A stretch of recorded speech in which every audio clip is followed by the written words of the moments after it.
It's motherfucking Peep'n ToM here with another tutorial for you. Let me set this up. Today I'm going to be doing a tutorial on how to set up your drums and make it all sound really fat. Or this is how I set up my drums at least. Okay, so let's get started. First of all, the way I set up my drums is I have a kick bus, a snap bus, a Herx bus, which is hi-hats and perks, and then some loops, but we'll focus on the kicks first. I just have 3 MIDI tracks with an impulse in it, so just a drum machine, and I have them split into high, mid, and lows. Then, so in each of these, in the low one I have a fab filter, and then a spectrum analyzer. In the mid one, I have the same thing, but I also have a transient designer, which is, if you don't know what that is, it cuts off the start and end time, so you can get a tighter sample of what's going on. And then the highs, I have the same thing in there: fab filter, transient designer, and spectrum analyzer. So I have all these 3 grouped into a kick bus, in which I have a fab filter again, and a sonic maximizer. This thing is so fucking money when it comes to drums, but I'll explain that a little bit more later. Then what else do I have? For the snap bus, I have, let me zoom in here a little bit better. I have 2 clap buses with just a fab filter on it, 2 snare buses with fab filter and spectrum analyzer on it too. So I like to combine all that shit together to get a fuller sound. I find 2 claps and 2 snares, they really work well together. Sometimes I just use 1 snap, 1 snare, or sometimes I use just snaps, 1 snares, yeah, whatever. Also, I have these 2, so I'm probably not going to talk about percussion today, but I'll just talk about the snaps and kicks. So these 2 are then routed to a drum bus, and in the drum bus I have just a compressor that makes everything sound like squished together. Excuse me. Sonic maximizer again, because that thing's fucking tight, and fab filter to just do some last minute EQing, and a limiter. So what I'll do right now is I'll show you how to set all this shit up from scratch. Pretty straightforward. You should be able to do this by yourself, but fuck whatever, I'll just do it. Let me fucking make this smaller. So for you noobs out there that have no idea what's going on, you start. I like starting in this view because I just get shit done faster. So for start, you make an audio track. I'll just bring it down to the bottom so it starts here. You just bring, zoom in here. I'm going to make 1 audio track. I'll call it kick bus. Then I'm going to make 3 MIDI tracks. 1, 2, 3. These will be kicks, low, mid, and high. I like to do my kicks to color them red. So you make all 3 of them, you hit group, and there's your fucking kick bus. Bam. In the low, you throw in, you can use drum machine. I like impulse just because I've been using it for so long and I like it. So you just drag that in. And same thing, drag one into the mids. And another one to the highs. And then put your fucking fab filter. Where's this shit? Fab filter, throw that on there. I'm not going to throw it on everyone, you get the point of this. So then you throw a fab filter and spectrum analyzer. So you do all that, and then the tricky thing that you noobs might not fucking know what's going on is you send all these 3 to a kick bus so that you can mash them all together with a compressor. So into my kick bus, I have that compressor, so sticks them all together and it makes them all sound like one big fat fucking kick. And that's where that comes in, and then why you send it to a drum bus is so when all your drum samples and all your drums and little dingling things are fucking going on, instead of them being all over the fucking place, it melds them and glues them together. I sometimes use on this one, instead of the what do you call it? compressor from Ableton. I use Pro C, which I just started using. I don't know if there's really a big difference. But back to this. How to root the kick bus? You have to open it like this. Make sure you show all this shit. You turn this to on or to in, and then you go with the kick bus. Oh shit, that should be 2. This should be drum bus. The kick bus, and you send it to the drum bus. And then all the audio coming from the drum bus will go into this, or the kick bus will go into this drum bus. Pretty straightforward. I'm gonna delete these now, and I'll fucking give an example. We'll start doing a kick right now. So I don't think I have any kick samples in here. So I like to make a little, whatever, 4-bar loop and just stick the MIDI in. But then you can get it going on the, just on the fly. You can just stick the samples in and you can hear it. I think I already have a kick in here. So I just picked, it's a pretty fucking low kick. You can see on the analyzer it's pretty fucking low.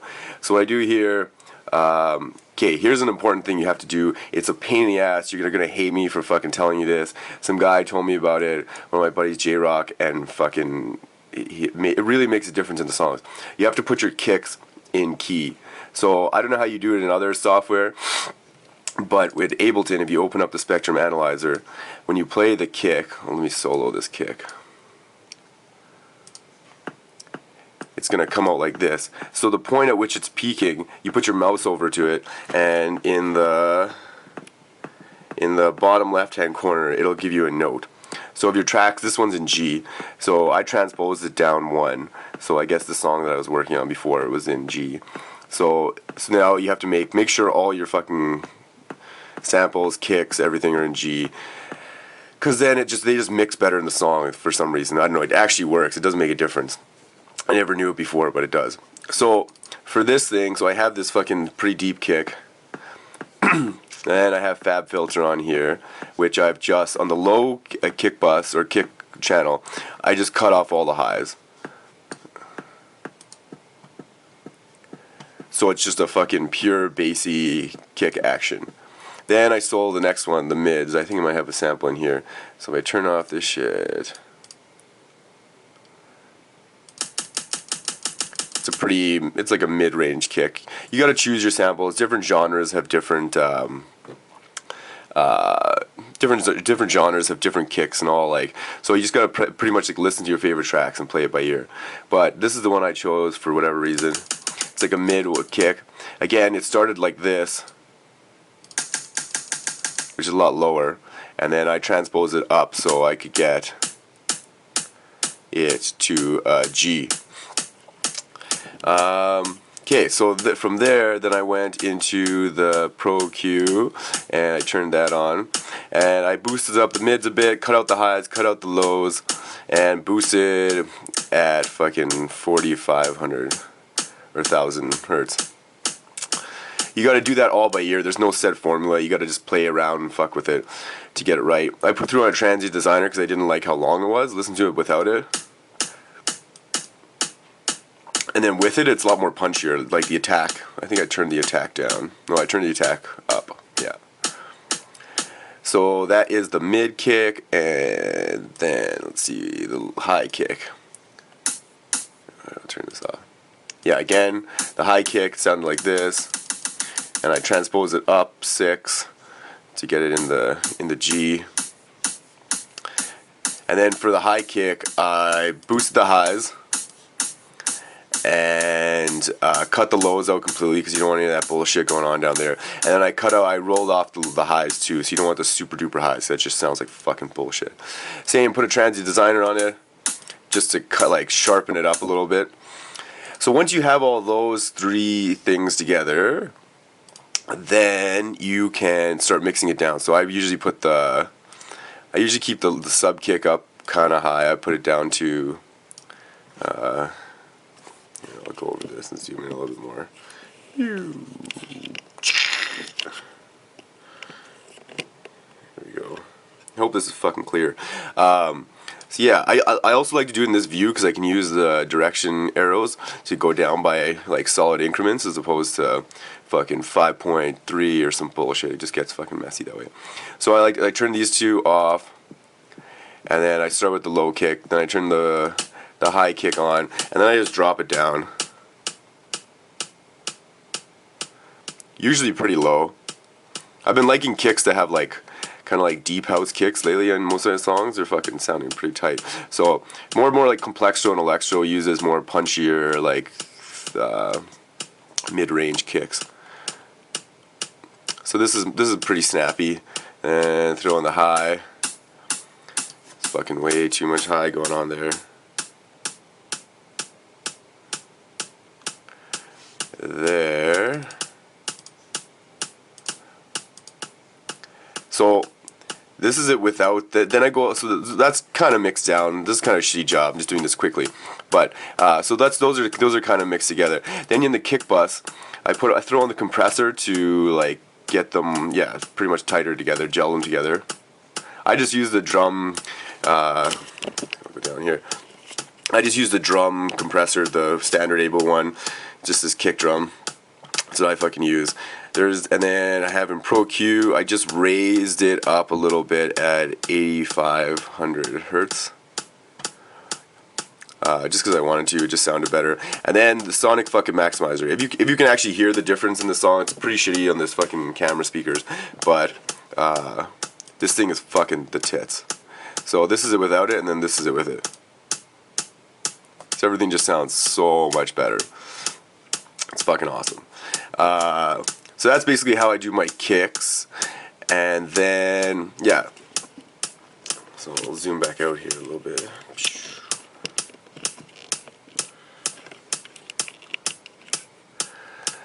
I do the snaps the same way. Let's do this quickly. I'm not gonna bring in a bunch of snaps, or snares and claps and shit.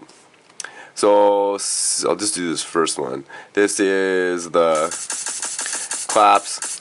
Definitely with all your claps and snares, you don't, because if they're rolling around on the kick drum, you want to cut the fuck out of the low end so they're not interrupting with that.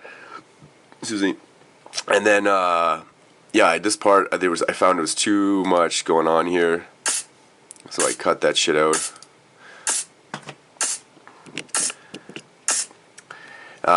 And then do the same procedure, just so you got to mix them both in with the. So wait, turn this one on.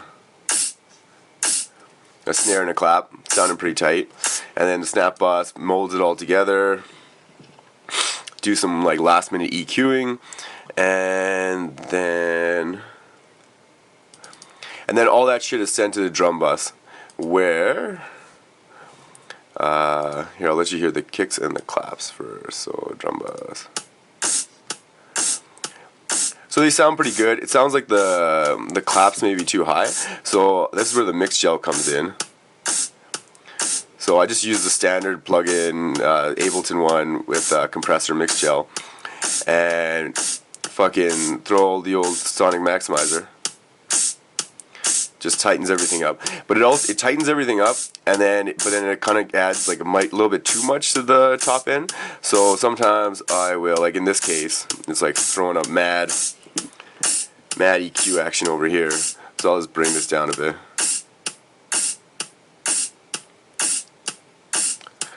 Yeah, it sounded pretty fucking tight. Maybe bring up the low kick to get a little more bassy. But that's basically how I do that shit. Anything else I can explain here? Yeah, also I like to bring I like to keep everything at fucking like a pretty low level. So I'll start at -5, but I'll go even lower. Like I'll bring the drum bus down to even lower than that. Like it's at -5 too. So that, and then you just turn your monitor up. Like it doesn't fucking make a difference if you just turn that shit up. But then you just have so much more room to work with, and you can hear when frequencies are coming in and out. Also, when you're throwing down at the mastering, it doesn't sound like fucking garbage. Oh yeah, one more thing I want to add. Sometimes in the drum bus, I add Foster Statner, cause it's fucking sweet for making things loud.